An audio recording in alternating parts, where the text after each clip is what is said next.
السلام علیکم ورحمۃ اللہ۔ محرم الحرام کا مہینہ ہے اور ہر طرف اہل بیت اور کربلا کا ذکر ہو رہا ہے۔ میں بھی آج کربلا کا ذکر کروں گا لیکن اہل بیت کا ذکر نہیں کروں گا۔ آج میں ذکر کروں گا اس کہانی سے جڑے ایک دوسرے کردار کا، ایک ایسے متنازع شخص کا جس کے بارے میں بیشتر مسلمانوں کو بہت زیادہ جانکاری نہیں ہے یا انہیں جانکاری ہونے نہیں دی گئی۔ لیٹس ٹاک اباؤٹ یزید۔ یزید کو لے کر 5 مختلف آراء پائی جاتی ہیں۔ ایک گروپ ہے جو کہتا ہے کہ یزید زندیق اور کافر تھا۔ دوسرا گروپ ہے کہ وہ کافر تو نہیں تھا لیکن اس پر اللہ کی لعنت کرنی چاہیے، اس پر لعنت بھیجنی چاہیے۔ تیسرا گروپ ہے وہ کہتے ہیں کہ چونکہ وہ کلمہ گو تھا اس لیے اس پر لعنت نہیں کرنی چاہیے لیکن اس پر سخت تنقید کا مستحق ہے یزید۔ ایک چوتھا گروپ ہے جو کہتا ہے کہ بھائی دیکھیں جو بھی تھا، جو ہونا تھا ہو گیا، ہمیں اس معاملے میں خاموشی رکھنا بہتر ہے۔ اور ایک 5واں گروہ ہے جو یزید کو کسی بہت جلیل القدر شخصیت کے طور پہ سامنے رکھتا ہے۔ سب سے پہلے تو ایک بات سمجھنی پڑے گی کہ یزید صحابی نہیں تھا۔ یزید ایک صحابی حضرت امیر معاویہ رضی اللہ تعالی عنہ کا بیٹا تھا، تو لہٰذا یزید کے اوپر اس طرح کا کوئی پریولیج حاصل نہیں ہے اس کو جو صحابہ کرام کو حاصل تھی۔ اب let's talk about the legacy of Yazid. ہم یزید کے بارے میں اتنا کم جانتے ہیں کہ زیادہ تر لوگوں کو یہ بھی نہیں پتا کہ کربلا وہ واحد سانحہ نہیں تھا جو یزید کے 3 سالہ دور میں ہوا۔ دوسرا بڑا سانحہ 62 ہجری میں ہوا جب یزید کو مدینہ منورہ سے ایک بغاوت کا سامنا ہوا، تو یزید نے ایک انتہائی اناپروپریٹ اور بہت ہی بڑی فوج مدینہ منورہ پر چڑھائی کرنے کے لیے بھیجی اور مدینہ منورہ کا محاصرہ کر لیا۔ اور وہاں جس جرنیل کو اس نے بھیجا اس کو اس نے واضح ہدایات دی۔ اس جرنیل کا نام مسلم بن عقبہ تھا اور یزید نے اس کو کہا کہ جاؤ پہلے ان کو دعوت دینا، وہ بات مان لیں تو ٹھیک ہے، ورنہ ان سے لڑائی کرنا، اور جب تم ان پر قابو پالو تو 3 دن تک مدینہ کو مباح کر دینا۔ اب مباح کیا ہے آپ شاید سوچ رہے ہوں گے۔ مباح کو عام اصطلاح میں یہ سمجھیے جسے لائسنس ٹو کل کہا جاتا ہے، تو مباح لائسنس ٹو کل انٹو 10، یعنی کہ it is not just license to kill, it is license to loot, it is license to plunder, it is license to rape, it is license to burn۔ صرف 3 دن کے عرصے میں 11,000 لوگوں کا قتل رپورٹ ہوا ہے تاریخ ابن کثیر میں، جس میں سے بیشتر صحابہ اور ان کے گھر والے تھے۔ اس واقعے کے 1 سال چند مہینوں کے بعد کہا جاتا ہے تقریباً 1000 مدینہ منورہ کی 1000 لڑکیوں کو بغیر خاوند کے اولادیں ہوئیں۔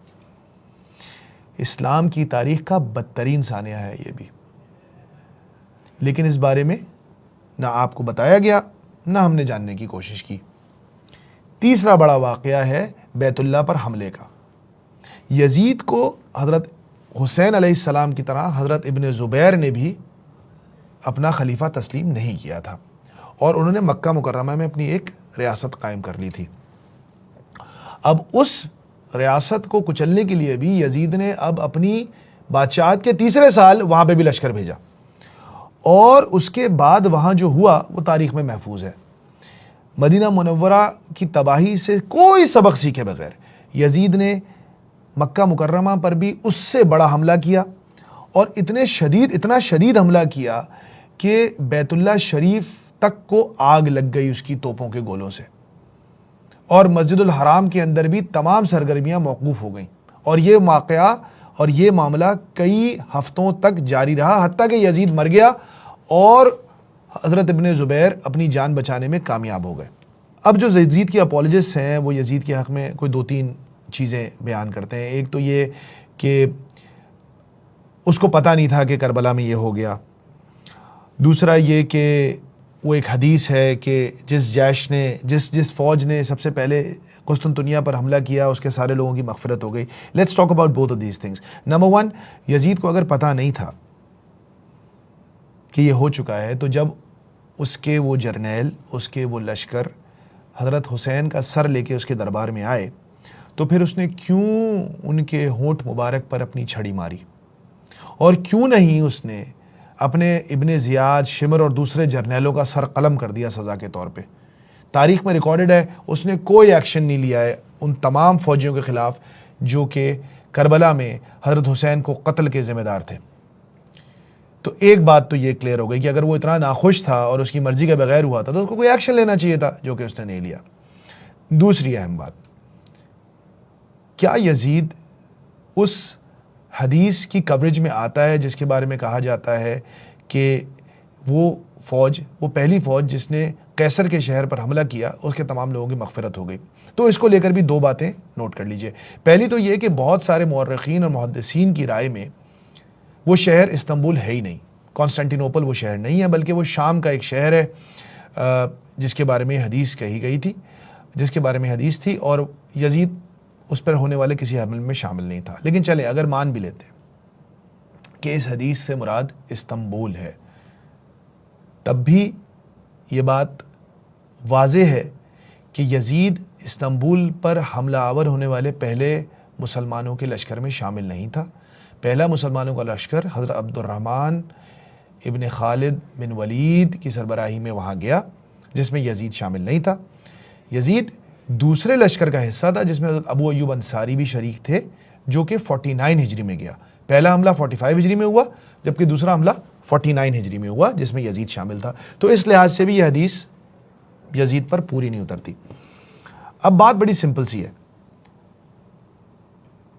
اگر آپ چاہتے ہیں کہ مسلمانوں میں اتفاق ہو، بھائی چارہ ہو اور ہم سب مل کے رہیں، تو ہم لوگوں کو ریکارڈ سٹریٹ کرنا پڑے گا۔